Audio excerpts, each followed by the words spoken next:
천길 낭떠러지 끝, 칼바람이 들이치는 벼랑 끝, 바위 위에 핏덩이 같은 무언가가 놓여 있었는데 만석이 미끄러지는 발을 간신히 지탱하며 다가갔을 때 그의 눈앞에 펼쳐진 광경은 실로 믿기 어려운 것이었다.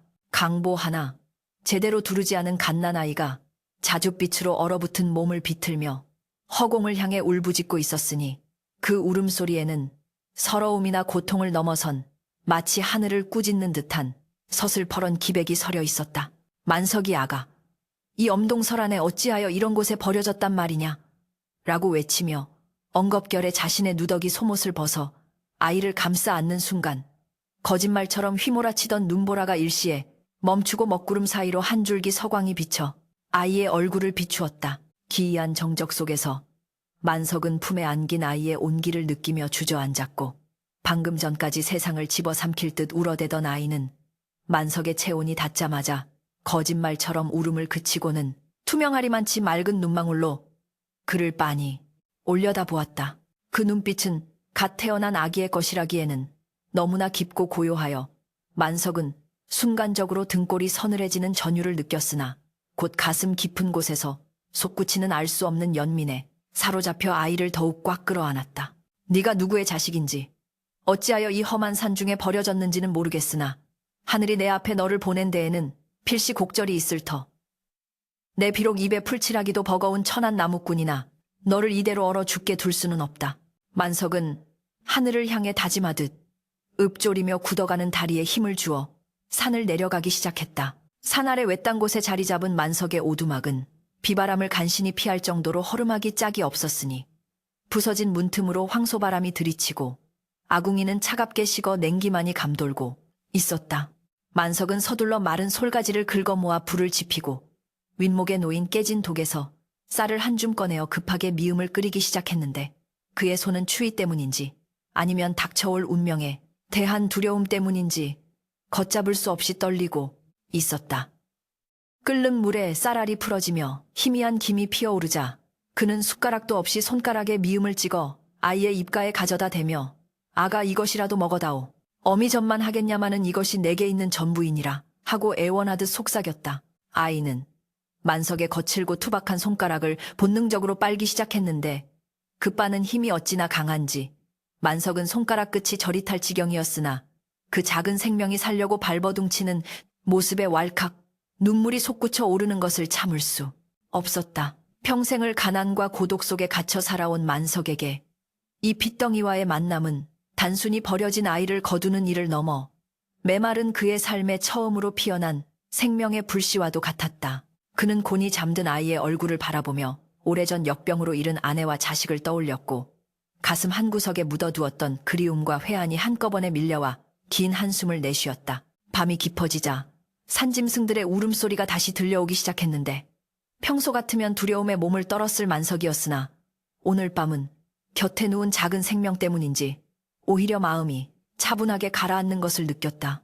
그는 아이의 머리맡에 앉아 밤새도록 마른 장작을 아궁이에 밀어넣으며 혹여나 냉기가 아이의 몸에 스밀까 노심초사하였고 문풍지가 떨릴 때마다 자신의 몸으로 아이를 가리며 뜬 눈으로 밤을 지새웠다.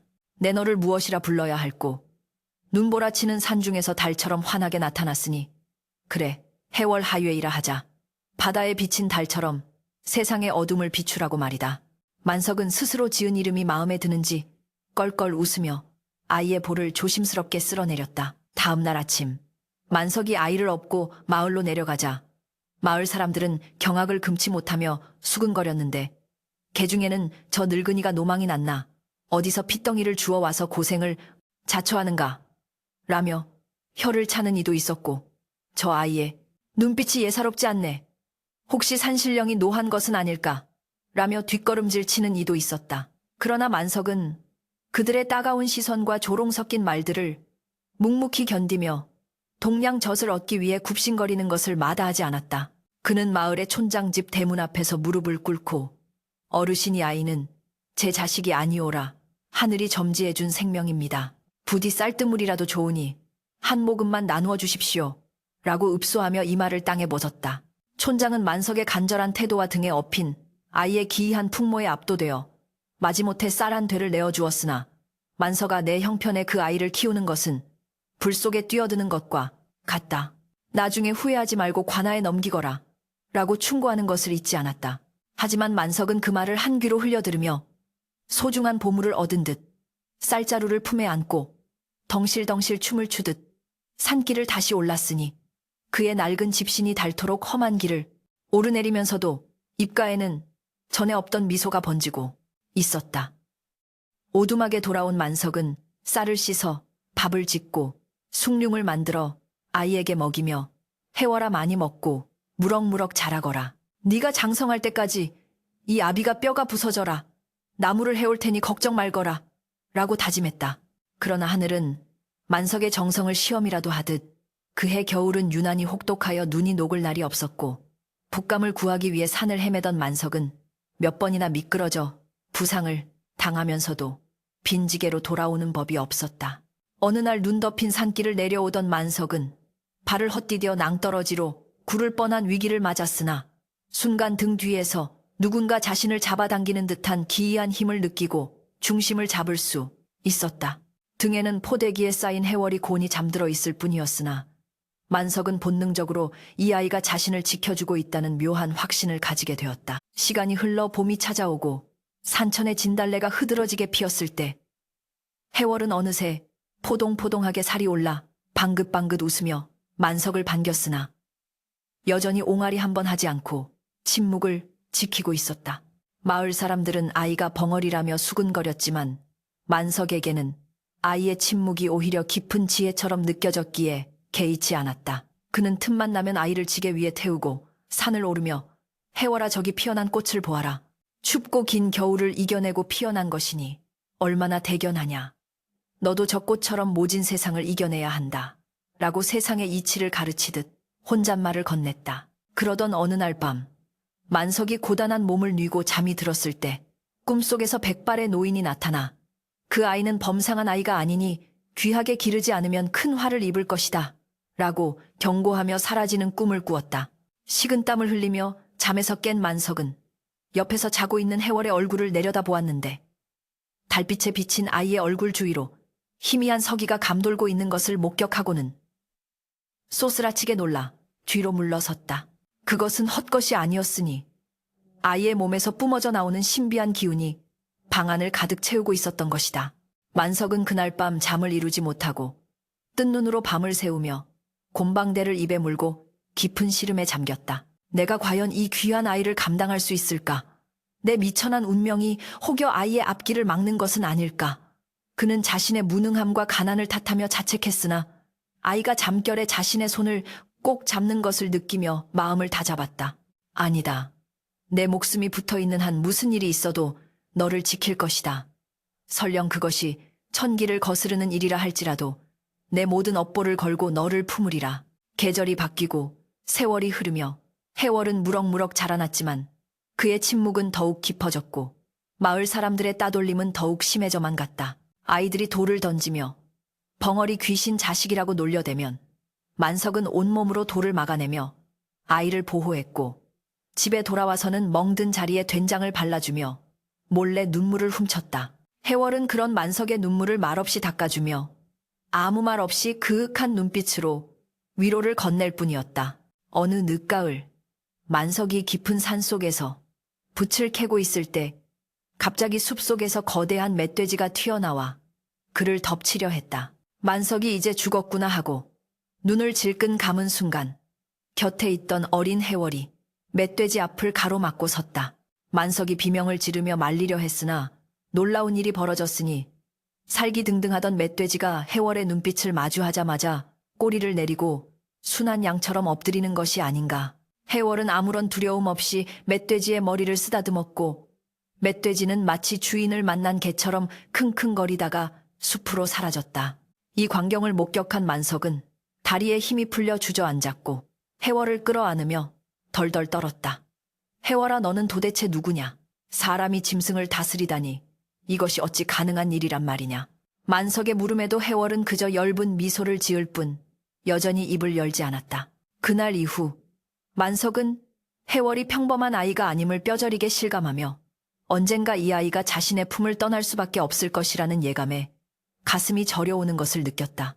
그러나 그것은 먼 훗날의 일이라 애써 외면하며 오늘도 지게를 지고 험한 산길을 오르는 만석의 뒷모습은 한없이 위태로워 보였다. 눈 덮인 지리산 자락에서 시작된 그들의 기이한 인연은 차가운 바람 속에서도 꺼지지 않는 등불처럼 위태롭게 타오르고 있었으니 이것이 훗날 세상을 뒤흔들 기적의 시작임을 아는 이는 아무도 없었다. 만석의 거친 손마디에 맺힌 굳은 살만큼이나 깊고 질긴 인연의 끈이 이제 막 그 거대한 서막을 올리고 있었다. 세월은 유수와 같이 흘러 어느덧 7해가 지났으되 지리산 골짜기의 시간은 마치 고인 물처럼 무겁고 탁하게 흐르고 있었으니 만석의 오두막엔 여전히 가난의 그림자가 짙게 드리워져 있었다. 아이는 해월이라는 이름에 걸맞게 달처럼 맑고 고고한 자태로 자라났으나 그 입은 천근만근의 자물쇠를 채운 듯 굳게 닫혀 있어 옹알이조차 하지 않는 기이한 침묵이 오두막을 감싸고 있었다. 해월은 하루 종일 마루 끝에 앉아 지나가는 바람 소리에 귀를 기울이거나 마당에 날아든 까치와 눈을 맞추며 시간을 보냈는데 그 모습이 어찌나 정적이고 신비로운지 마치 사람이 아닌 산의 정령이 잠시 머무는 듯한 착각을 불러일으킬 정도였다. 만석은 틈만 나면 해월아 아비라고 한 번만 불러다오.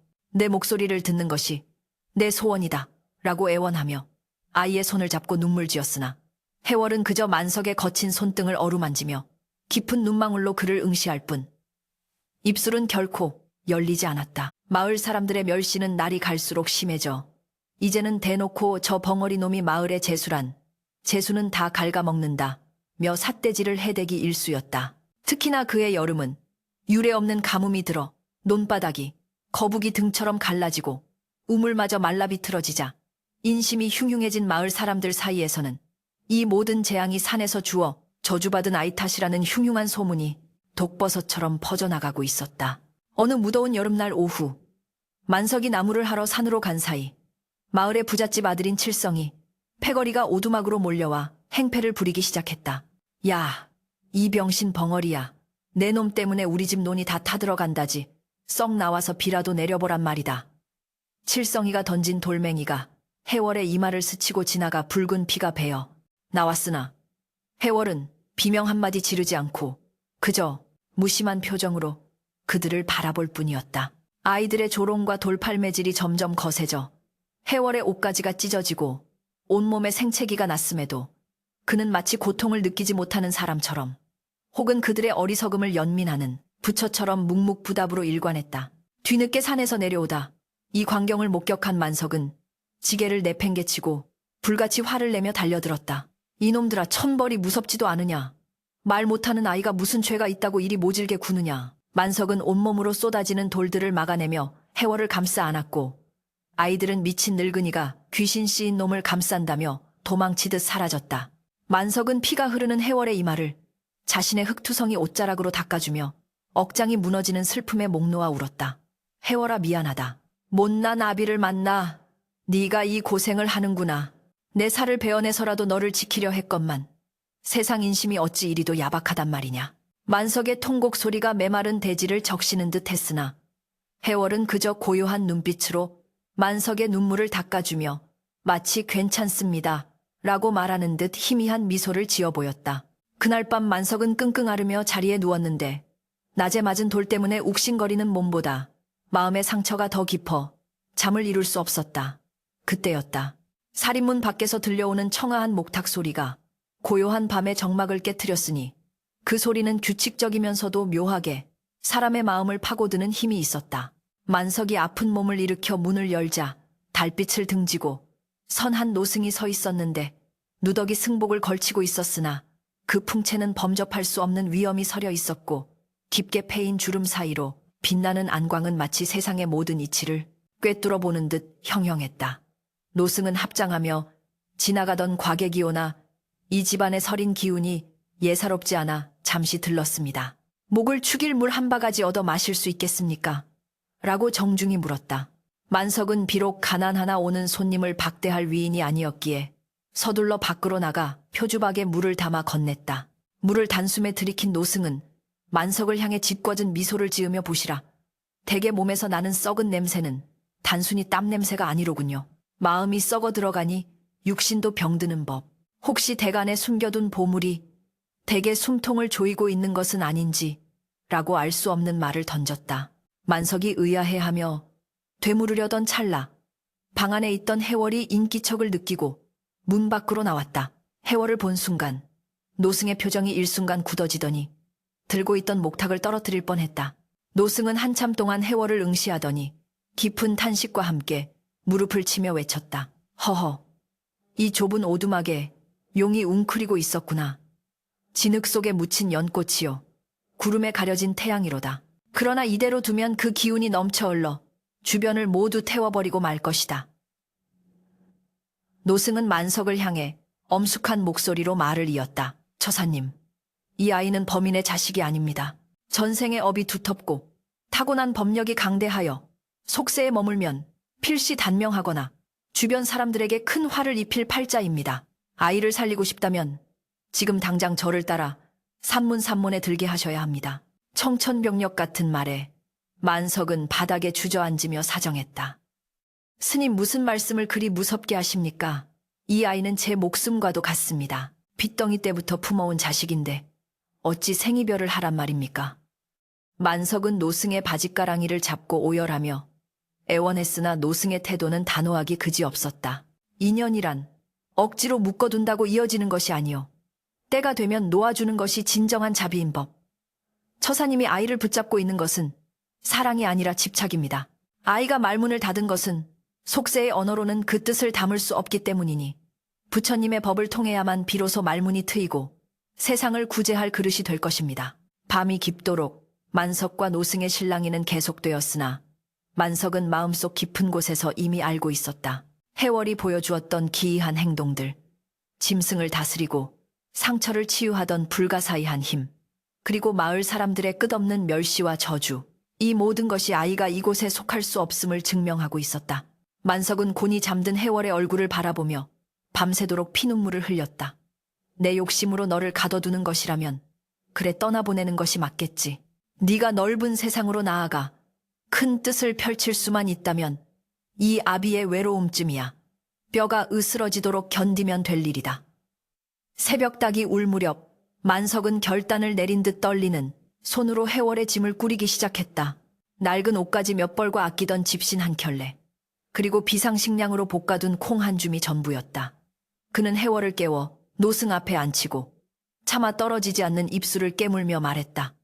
해월아, 스님을 따라가거라. 그곳에 가면 배고픔도 없고 너를 괴롭히는 아이들도 없을 것이다. 부디 큰 스님이 되어 이 못난 아비 따위는 잊고 훌륭한 사람이 되어야 한다. 만석의 목소리는 물기에 젖어 흐느낌으로 변해갔다. 해월은 만석의 말을 알아들은 듯 놀라거나 슬퍼하는 기색 없이 조용히 일어나 만석에게 큰 절을 올렸다. 그 작은 몸으로 올리는 절이 어찌나 정갈하고 기품이 있는지 만석은 가슴이 미어지는 고통을 느끼며 고개를 돌렸다. 노승은 해월의 손을 잡고 자, 가자꾸나. 갈 길이 멀다 하며 앞장섰고 해월은 뒤돌아보지 않고 노승을 따라 나섰다. 만석은 오두막 문기둥을 붙잡고 멀어져가는 두 사람의 뒷모습을 하염없이 바라보았는데 그의 눈에서는 멈추지 않는 눈물이 강물처럼 흘러내려 메마른 땅을 적시고 있었다. 안개가 자욱한 산길로 접어들기 직전 해월이 갑자기 걸음을 멈추고 뒤를 돌아보았다. 그리고는 태어나서 단 한 번도 열리지 않았던 그 입술을 천천히 떼었으니 그 순간 산천초목이 숨을 죽이고 바람조차 멈추는 듯했다. 아버지. 생애 처음으로 내뱉은 아이의 목소리는 가늘지만 맑은 종소리처럼 만석의 귓가에, 아니 영혼 깊은 곳에 울려 퍼졌다. 만석은 자신의 귀를 의심하며 멍하니 서 있었는데 해월은 다시 한번 또렷한 목소리로 말을 이었다. 기다려 주십시오. 반드시 돌아오겠습니다.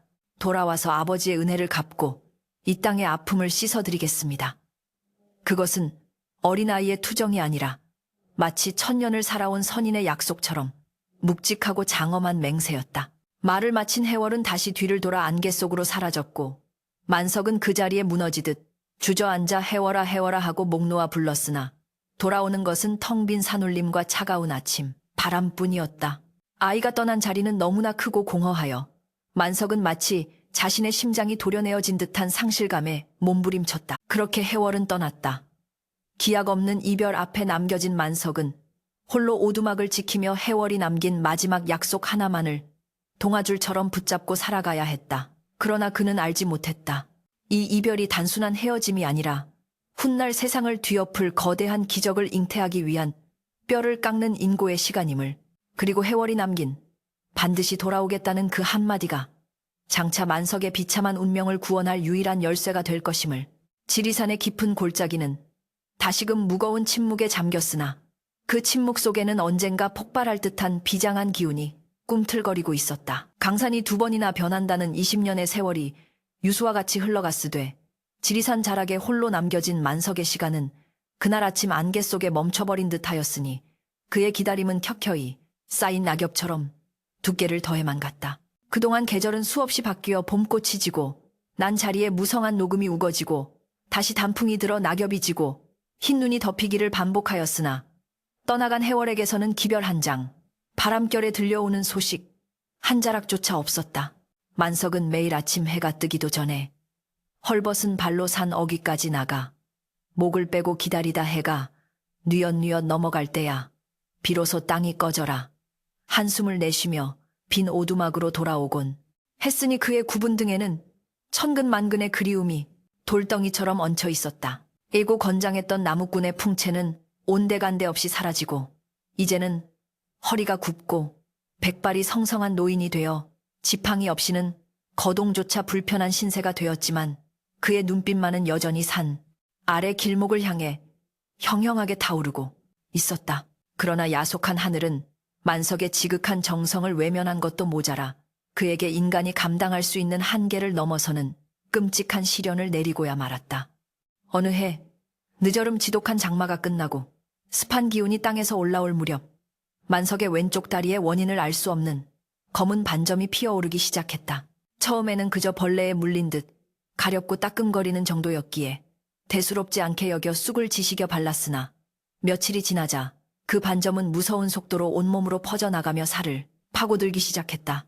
그것은 단순한 피부병이 아니었으니 멀쩡하던 살점이 시커멓게 죽어들어가며 진물이 흐르고 마치 불에 달군 쇠꼬챙이로 살을 후벼 파는 듯한 끔찍한 고통이 밤낮 없이 이어졌다. 만석이 고통을 참지 못해 아이고 어머니 차라리 저를 죽여주십시오 하며 방바닥을 긁어댈 때마다 손톱 밑에는 검게 썩은 자신의 살점이 묻어나왔고 방 안은 시신이 부패하는 듯한 역한 악취로 가득 차 숨을 쉬기조차 힘들 지경이었다.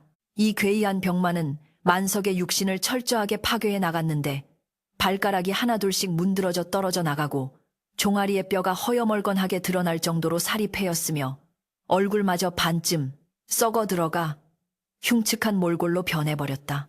마을 의원을 찾아가 보려 했으나 만석의 꼴을 본 의원은 기겁을 하며 이것은 사람의 병이 아니다. 하늘이 내린 천형 텐싱이거나 악귀가 씌인 것이니 내 힘으로는 어찌할 도리가 없다. 며 소금을 뿌리고 문전박대하였다. 만석은 짐승처럼 네 발로 기어 오두막으로 돌아와야 했고 썩어가는 몸을 감싼 채 멍석 위에 쓰러져 하염없이 눈물만 흘렸다. 내가 무슨 죄를 지었기에 전생에 나라를 팔아먹었는가? 아니면 부모를 죽였는가? 어찌하여 늙고 병든 나에게 이런 참혹한 벌을 내리신단 말인가? 소문은 발없는 말이 되어 천리를 갔으니 마을 사람들 사이에서는 만석이 문둥병보다 더 무서운 괴질에 걸렸다는 소문이 파다하게 퍼졌다. 그것 보게 내가 뭐라던가 근본 없는 귀신 자식을 데려다 키울 때부터 알아봤지. 그 아이의 애군이 늙은이에게 옮겨붙은 게야. 사람들은 이제 만석을 동정하기는커녕 재앙을 몰고 오는 흉물로 취급하며 그의 오두막 근처에는 얼씬도 하지 않았다. 심지어 바람이 마을 쪽으로 부는 날이면 만석의 집에서 날아오는 악취 때문에 못 살겠다며 몽둥이를 들고 찾아와 멀찌감치 서서 더러운 늙은이야 당장 이 마을을 떠나거라 내놈 썩는 냄새에 우리까지 병들겠다며 돌을 던지고 욕설을 퍼붓기도 했다. 만석은 날아오는 돌을 피할 기력조차 없어 썩어가는 몸으로 그것을 고스란히 받아내며 제발 살려주시오. 갈 곳이 없는 늙은이입니다. 라고 신음처럼 읍소할 뿐이었다. 고립무원 꾸리무엔 만석은 철저하게 고립되었다. 누구도 그에게 물 한 모금, 밥 한 덩이 건네는 이가 없었고 그를 찾아오는 것은 오직 썩은 살 냄새를 맡고 몰려드는 파리떼와 쥐들 뿐이었다. 굶주림과 고통 속에서 만석의 정신은 점점 혼미해져 갔으나 기이하게도 죽음의 문턱을 넘나드는 그 순간마다 그를 붙잡아주는 것은 20년 전 해월이 남긴 마지막 약속이었다. 아버지, 반드시 돌아오겠습니다. 그 목소리는 고통으로 얼룩진 만석의 뇌리에서 환청처럼 끊임없이 메아리쳤다. 살이 썩어 문드러지는 고통이 밀려올 때면 그는 이를 악물고 중얼거렸다. 안 된다. 아직은 죽을 수 없어. 우리 해월이가 돌아온다고 했는데 내가 죽어버리면 그 아이가 돌아와서 누구를 찾는단 말이냐. 그 아이에게 압이 없는 서름을 다시 겪게 할 수는 없다. 그 맹목적인 부성에만이 썩어가는 육신을 지탱하는 유일한 힘줄이었다. 어느 겨울밤 살인적인 한파가 몰아닥쳐 오두막의 낡은 문풍지가 찢겨나가고 눈보라가 방 안으로 들이쳤다. 빗감은 떨어진 지 오래였고 만석의 몸은 이미 숫덩이처럼 검게 변해 움직일 수조차 없는 지경이었다. 썩은 살점 위로 살얼음이 낄 정도로 매서운 추위 속에서 만석은 흐릿해져가는 의식을 붙잡으려 안간힘을 썼다. 춥다. 너무나 춥구나. 해월아, 네가 떠나던 날도 이리 눈이 많이 왔었지. 너는 지금 어디서 무엇을 하고 있느냐? 밥은 굶지 않는지 잠자리는 따뜻한지. 이 못난 아비는 이제 눈이 멀어 네 얼굴조차 떠오르지 않는구나. 그는 보이지 않는 허공을 향해 손을 뻗었으나 잡히는 것은 차가운 냉기뿐이었다. 이제는 눈물샘조차 말라버려 울고 싶어도 눈물이 나오지 않았고 대신 썩은 눈가에서 피고름만이 주르륵 흘러내렸다. 죽음이 코앞에 닥친 순간 만석의 마음속에서 깊은 회의와 원망이 고개를 들었다. 혹시 그 아이가 나를 잊은 것은 아닐까? 출가한 스님은 속세의 인연을 끊는다 하였는데 그 약속은 그저 철없는 어린아이의 헛된 맹세가 아니었을까? 내가 헛된 희망을 품고 이 지옥 같은 고통을 견뎌온 것은 아닐까? 의심이라는 독버섯이 피어나려던 찰나 만석은 세차게 고개를 저으려 했으나 목이 굳어 움직이지 않았다. 아니다. 그럴 리가 없다. 그 아이의 눈빛은 진실했다. 내 목숨을 거두어 가더라도 그 약속만은 믿어야 한다. 그는 마지막 남은 한 줌의 의지력을 쥐어짜내며 가슴속에 품어둔 낡은 염주 하나를 손에 쥐었다. 그것은 해월이 떠날 때 주고 간 유일한 정표였으나 이제는 만석의 썩은 손짓물에 젖어 끈적거리고 있었다. 밤이 깊어갈수록 만석의 호흡은 가로등 불빛처럼 가물거렸다. 꺽, 꺽, 목구멍에서 쇠 긁는 소리가 났고 심장은 금방이라도 멈출 듯 미약하게 뛰었다. 육신의 고통은 이제 한계점을 넘어 오히려 감각이 무뎌지는 지경에 이르렀고 눈앞에는 저승사자의 검은 그림자가 어른거리는 듯했다. 해월아, 보고 싶구나. 한 번만이라도 좋으니 죽기 전에 네가 장성한 모습을 볼 수만 있다면 내 이 끔찍한 병을 안고 지옥 불에 떨어져도 여한이 없을 텐데. 만석의 썩어 문드러진 입술 사이로 쉰 목소리가 새어나왔다. 돌아온다고 했잖느냐. 아비가 여기 있는데. 밖에서는 굶주린 늑대들의 울음소리가 들려왔고 문 없는 방문으로 들어온 눈발이 만석의 썩은 다리를 하얗게 덮어가고 있었다. 마치 자연이 그를 거두어 가려는 듯 혹은 그의 비참한 모습을 가려주려는 듯 눈은 하염없이 쌓여만 갔다. 만석은 이제 손가락 하나 까딱할 힘도 남아있지 않았으나 청력만은 마지막까지 살아있어 바깥의 소리에 예민하게 반응했다. 바람 소리일까 아니면 누군가의 발자국 소리일까? 눈길을 밟는 뽀드득 소리가 들리는 듯하여 귀를 기울여 보았으나 그것은 그저 낡은 석가래가 무너져 내리는 소리이거나 자신의 환청일 뿐이었다. 절망이 파도처럼 밀려와 그를 완전히 집어삼키려 하고 있었다. 그렇게 만석은 세상에서 가장 비참하고 고독한 모습으로 생의 마지막 밤을 맞이하고 있었다. 자신의 살이 썩어가는 냄새를 맡으며 오지 않는 아들을 기다리는 늙은 아비의 모습은 지옥도 디곡더의 한 장면보다 더 처절했다. 해월아, 부디 건강하거라. 나는 이제 틀렸다. 만석의 의식이 촛불처럼 꺼지려던 바로 그 순간 칠흑 같은 어둠을 뚫고 멀리서 은은한 그러나 분명한 징소리가 들려오기 시작했다. 징, 징. 그것은 환청이 아니었다. 새벽을 깨우는 산사의 종소리도 아니요. 구판을 벌이는 무당의 징소리도 아니었다. 땅의 밑바닥을 울리고 하늘의 문을 두드리는 듯한 그 웅장한 울림은 점점 더 가까워지고 있었다. 만석의 흐릿한 동공이 본능적으로 문 쪽을 향해 움직였다. 이 죽음의 끝자락에서 과연 기적은 찾아올 것인가? 아니면 그저 죽어가는 뇌가 만들어낸 마지막 환상일 뿐인가?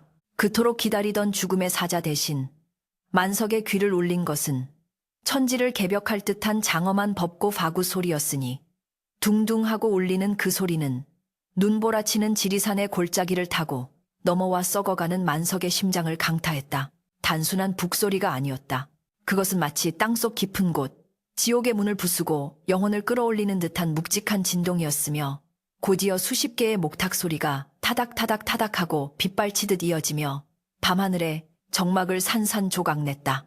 오두막 틈새로 스며들던 차가운 달빛은 순식간에 사라지고 대신 대낮보다 더 찬란하고 눈부신 황금빛 석이 레이치 가마을 어귀부터 뻗어 들어오기 시작했다. 잠들었던 마을 사람들은 지진이라도 난 듯 요동치는 땅의 울림에 소스라치게 놀라 밖으로 뛰쳐나왔고 그들의 눈앞에 펼쳐진 광경에 그만 넋을 잃고 말았다. 칠흑 같은 어둠을 가르며 수백 개의 청사초롱이 물결치듯 다가오는데 그 행렬의 선두에는 금실로 수놓은 화려한 가사자샤를 걸치고 손에는 6개의 고리가 달린 육환장, 툭환장, 끌 짚은 젊은 고승이 서 있었다.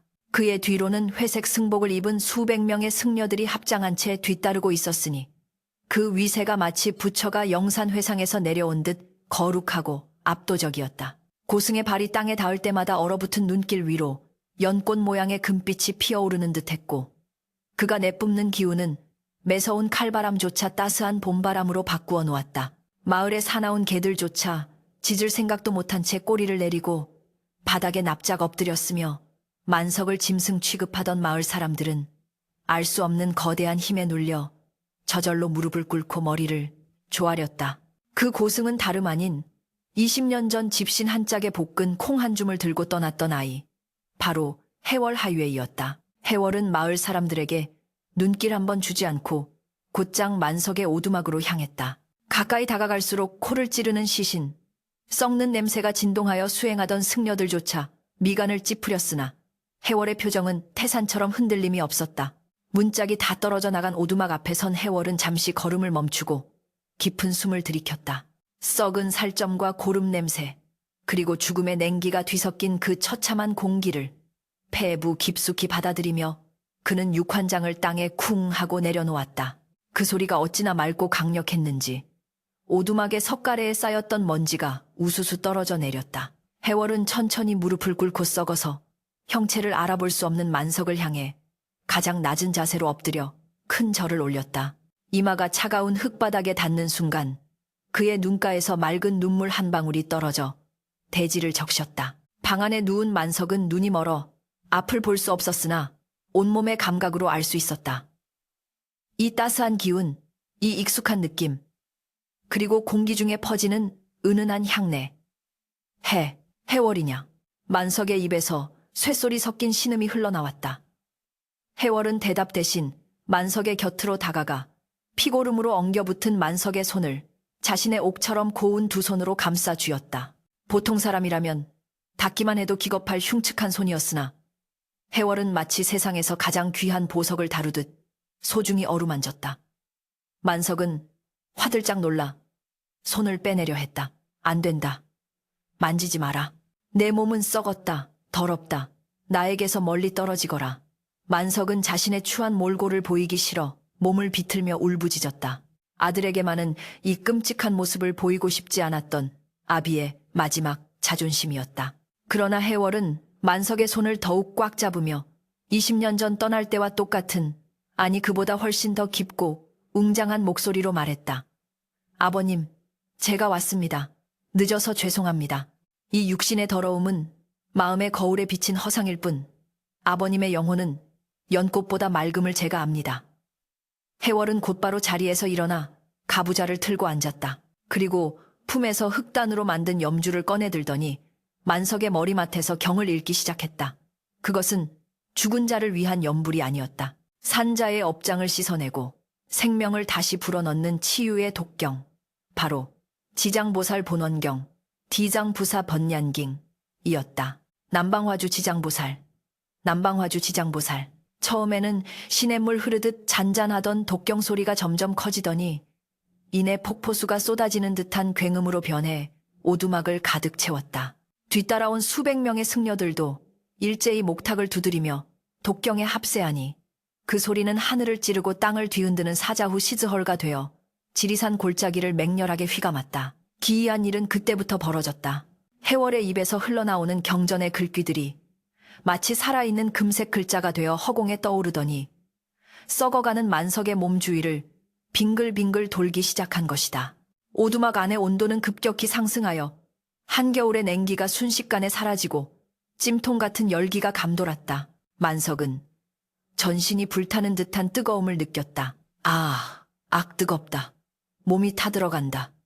만석이 고통에 몸부림치며 비명을 질렀으나 해월은 아랑곳하지 않고 목탁을 더 세게 두드리며 독경의 속도를 높였다. 만석의 검게 썩은 피부 위로 김이 모락모락 피어오르더니 마치 가뭄에 논바닥 갈라지듯 쩍쩍하는 소리와 함께 피부가 터져나가기 시작했다. 그것은 파괴가 아니었다.